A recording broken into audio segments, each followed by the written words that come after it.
O romance policial é normalmente formado pelo tripé: crime, investigação, revelação do criminoso. Contudo, como já foi dito aqui, a revelação do criminoso ou a conclusão da investigação é um aspecto que nem sempre se concretiza. Ajunte-se a isso o fato de que, mesmo que a investigação seja concluída, pode apontar para o criminoso errado, ou ainda, uma dedução pode indicar algo que, depois, revela-se bem diferente. Tal situação é chamada de paradoxo de Sherlock, ou seja, há o crime, há a investigação do crime, mas não necessariamente a conclusão da investigação, a revelação do criminoso, a revelação correta dele ou a confirmação de uma dedução. A seguir, 3 exemplos do paradoxo de Sherlock. O mistério de Marie Roget. Em 1842, em um periódico de Nova York chamado Ladies' Companion, Poe publicou O Mistério de Marie Roget. O conto fala a respeito do assassinato da bela jovem Marie Roget do título, cujo corpo foi encontrado boiando no rio Sena de Paris. A narrativa é baseada em uma história real, o assassinato da jovem Mary Cecilia Rogers, cujo corpo foi encontrado boiando no rio Hudson de Nova York. O curioso desse conto também é a estrutura. Trata-se de uma mescla de poucos diálogos entre o narrador anônimo e o detetive Dupin, e a leitura por este de recortes de jornais, cujas notícias são refutadas, o que constitui o cerne da narrativa. Contudo, o que nos interessa aqui é o final do conto. Há, claro, o término da leitura dos recortes de jornal e a refutação das suas impropriedades por parte de Dupin. Porém, não há a apresentação da conclusão das investigações, pois a identidade do criminoso não é revelada, o que é irônico em uma narrativa policial. Tal situação, claro, é um exemplo do paradoxo de Sherlock.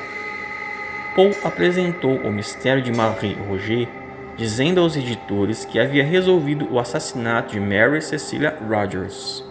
Apesar disso, um artigo publicado em 26 de novembro de 1842 no New York Tribune forçou Poe a adiar a publicação da terceira parte do conto. O jornal mencionou uma nova evidência, que sugeria que Mary Cecilia Rogers, a vítima real, poderia ter morrido de uma tentativa mal sucedida de aborto. Poe fez pequenas mudanças na história para sugerir algo parecido. Uma reimpressão completa da história, em 1845, incluiu 15 pequenas mudanças para sugerir que ele havia previsto essa possibilidade desde o início. A história ainda apresenta, em sua parte final, uma recomendação para investigar uma possível fuga e a tentativa de culpar uma gangue.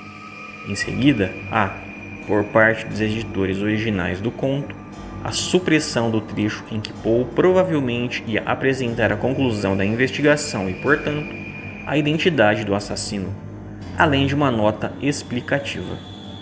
Por motivos que não especificaremos, mas que parecerão óbvios para muitos leitores, tomamos a liberdade de omitir aqui, do manuscrito entregue em nossas mãos, o trecho que detalha os desdobramentos da pista, aparentemente vaga, obtida por Dupin.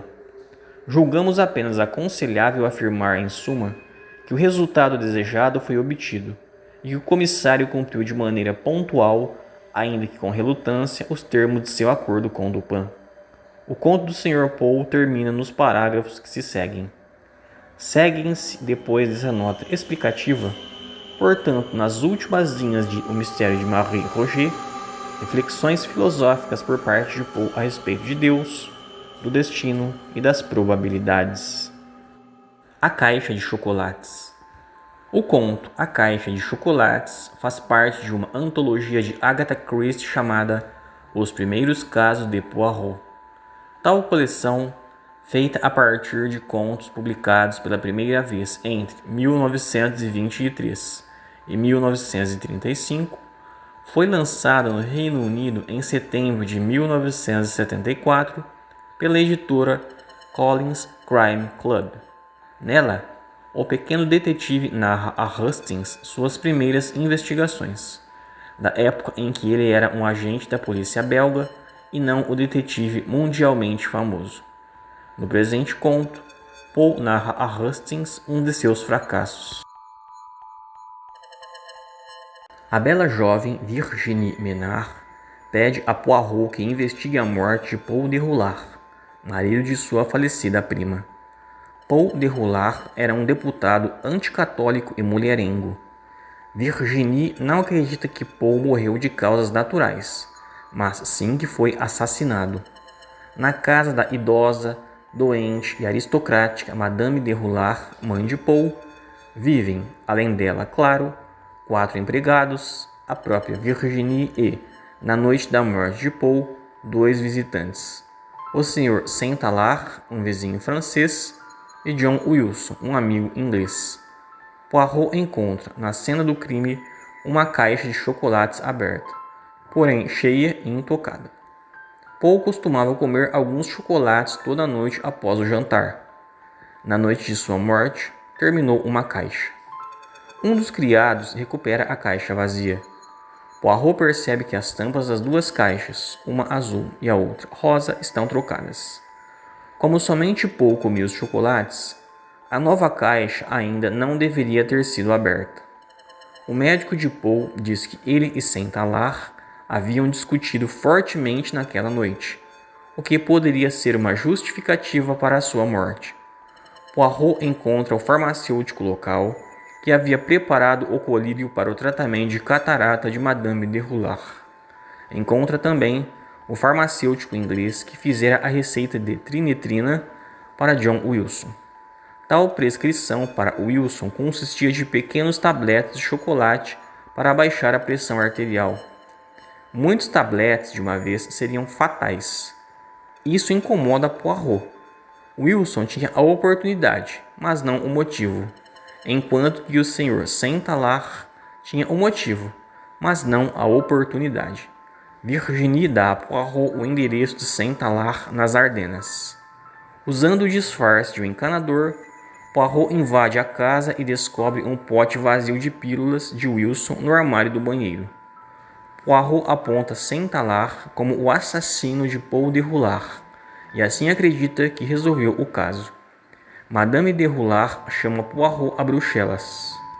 Ela soube que Poirot era um oficial da polícia que havia concluído suas investigações. Sabe também quem é o verdadeiro assassino do filho e conta a Poirot que o verdadeiro assassino de Paul Déroulard é... Poirot faz uma revisão dos passos que levaram ao assassino errado, que não é Saint-Alard. Ele interpretou mal a psicologia de um assassino.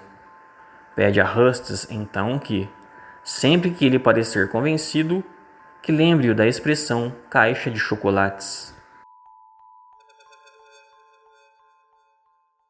A Face Amarela. O conto A Face Amarela, originalmente A Aventura da Face Amarela, foi publicado pela primeira vez em 1893 na revista inglesa Strand Magazine e posteriormente reunido no volume As Memórias de Sherlock Holmes. A história narra um erro daquele que é conhecido principalmente por suas deduções certeiras.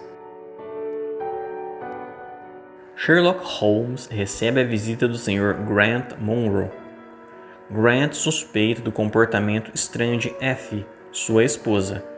Desconfia que ela talvez o esteja traindo. Grant tem visto uma pessoa misteriosa com a face amarela em uma casa de campo em Norbury. Ele invade a casa e não encontra ninguém. Holmes faz uma confidência a Watson e é aí que ele erra, como veremos depois. Holmes acredita que a figura misteriosa é John Hebron, o primeiro marido de F. Munro.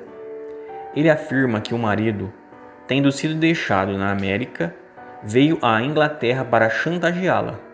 Munro, Holmes e o Watson entram na casa e encontram uma pessoa com a face amarela. Holmes tira a máscara amarela dela, revelando uma criança negra.